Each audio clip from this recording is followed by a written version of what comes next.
जी सके, विकसित भारत के सपने को पूरा कर सके, इसके लिए भारत का शक्तिशाली होना बहुत जरूरी है और आवश्यकता पड़ने पर इस शक्ति का इस्तेमाल भी जरूरी है। और पिछले कुछ दिनों में भारत ने यही किया है।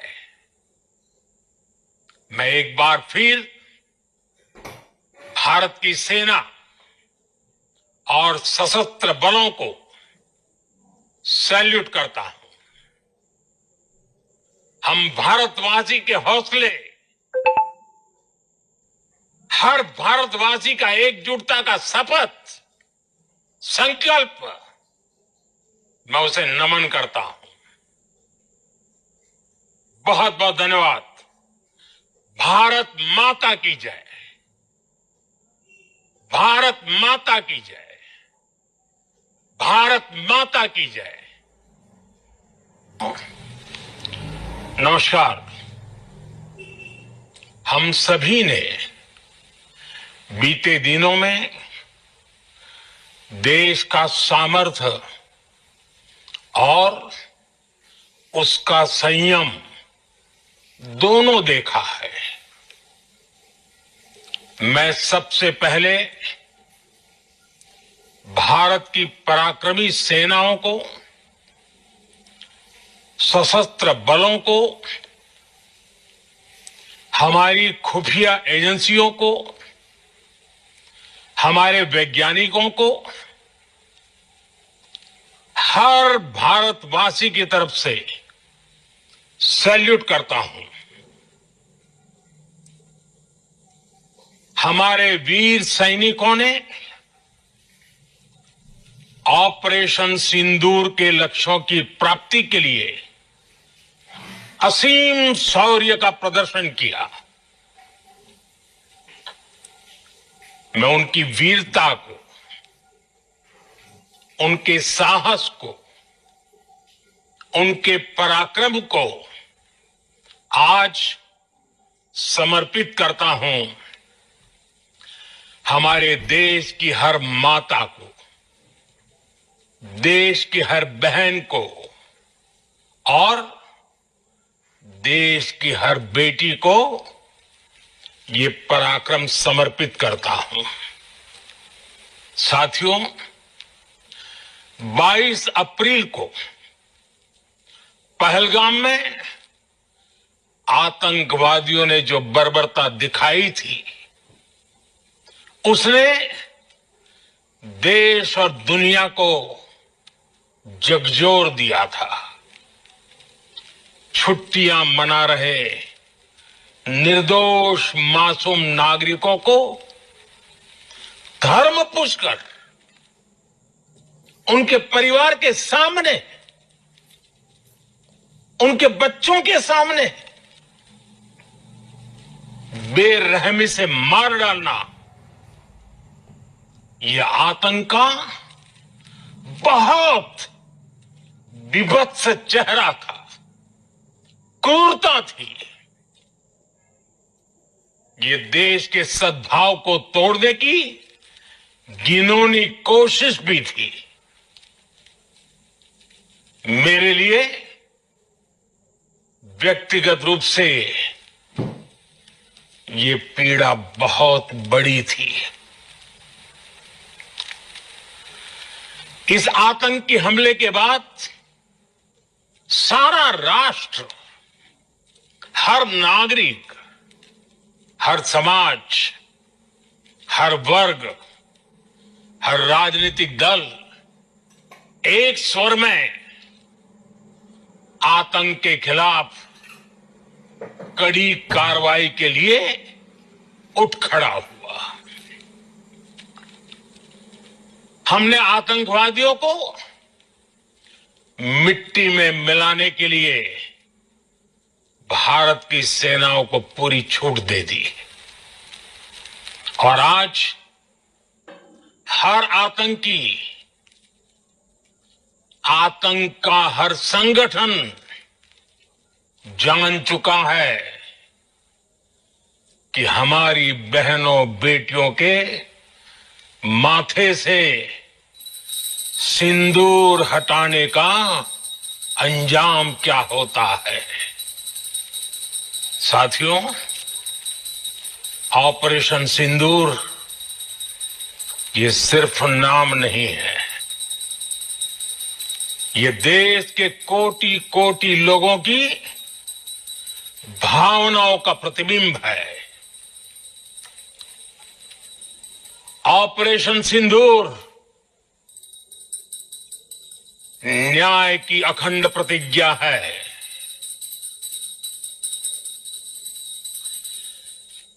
6 मई की देर रात, 7 मई की सुबह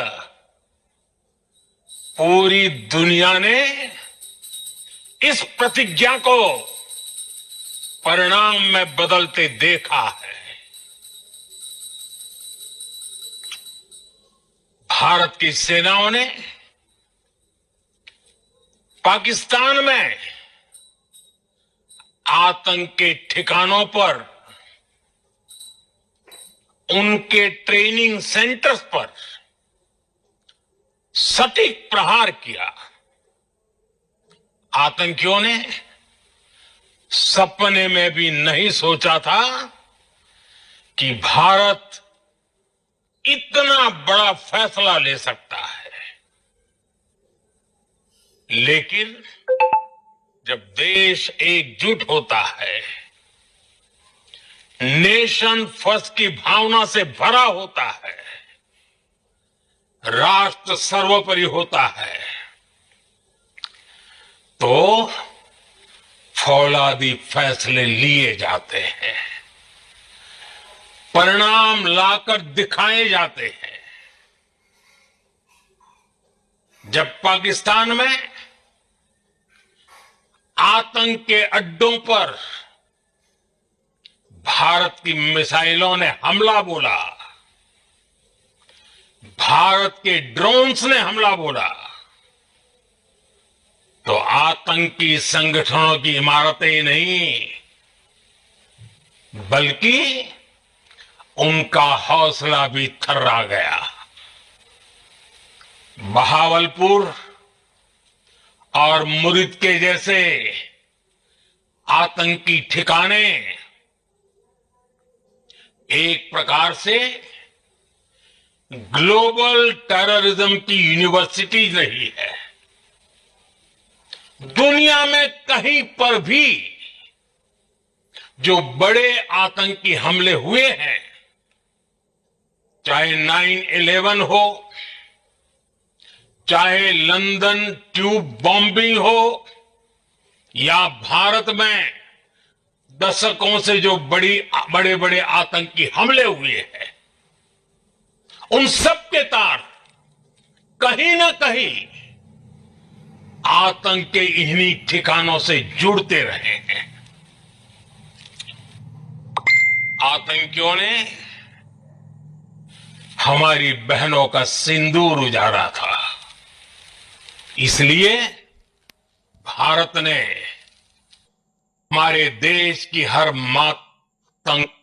तंग के ये हेडक्वार्टर्स उजाड़ दिए। भारत के इन हमलों में 100 से अधिक खूंखार आतंकवादियों को मौत के घाट उतारा गया है। आतंक के बहुत सारे आका बीते 2.5-3 दशकों से खुलेआम पाकिस्तान में घूम रहे थे, जो भारत के खिलाफ साजिशें करते थे। उन्हें भारत ने एक झटके में खत्म कर दिया। साथियों, भारत की इस कार्रवाई से पाकिस्तान घोर निराशा में गिर गया था, हताशा में गिर गया था, बौखला गया था। और इसी बौखलाहट में उसने एक और दुस्साहस किया। आतंक पर भारत की कार्रवाई का साथ देने के बजाय पाकिस्तान ने भारत पर ही हमला करना शुरू कर दिया। पाकिस्तान ने हमारे स्कूलों, कॉलेजों को, गुरुद्वारों को, मंदिरों को, सामान्य नागरिकों के घरों को निशाना बनाया। पाकिस्तान ने हमारे सैन्य ठिकानों को निशाना बनाया।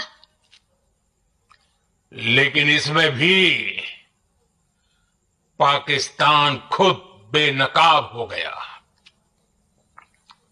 दुनिया ने देखा कि कैसे पाकिस्तान के ड्रोन्स, पाकिस्तान की मिसाइलें भारत के सामने तिनके की तरफ बिखर गई। भारत के सशक्त एयर डिफेंस सिस्टम ने उन्हें आसमान में ही नष्ट कर दिया। पाकिस्तान की तैयारी सीमा पर वार की थी, लेकिन भारत ने पाकिस्तान के सीने पर वार कर दिया। भारत के ड्रोन्स, भारत की मिसाइलों ने सटीकता के साथ हमला किया। पाकिस्तानी वायुसेना के उन एयरबेस को नुकसान पहुंचाया, जिस पर पाकिस्तान को बहुत घमंड था। भारत ने पहले 3 दिनों में ही पाकिस्तान को इतना तबाह कर दिया जिसका उसे अंदाजा भी नहीं था। इसलिए भारत की आक्रामक कार्रवाई के बाद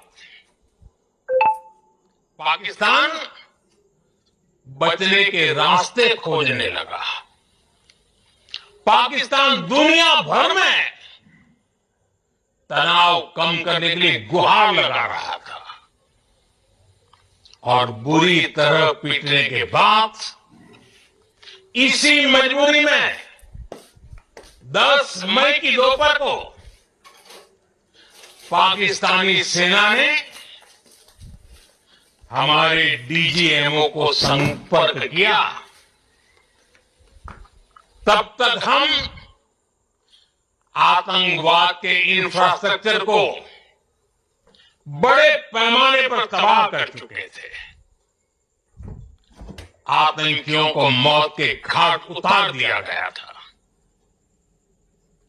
पाकिस्तान के सीने में बसाए गए आतंक के अड्डों को हमने खंडहर बना दिया था। इसलिए जब पाकिस्तान की तरफ से गुहार लगाई गई, पाकिस्तान की तरफ से जब ये कहा गया कि उसकी ओर से आगे कोई आतंकी गतिविधि और सैन्य दुस्साहस नहीं दिखाया जाएगा, तो भारत ने भी उस पर विचार किया। और मैं फिर दोहरा रहा हूं, हमने पाकिस्तान के आतंकी और सैन्य ठिकानों पर अपनी जवाबी कार्रवाई को अभी सिर्फ स्थगित किया है। आने वाले दिनों में हम पाकिस्तान के हर कदम को इस कसौटी पर मापेंगे कि वो क्या रवैया अपनाता है। साथियों, भारत की तीनों सेनाएं, हमारी एयरफोर्स, हमारी आर्मी और हमारी नेवी, हमारी बॉर्डर सिक्योरिटी फोर्स बीएसएफ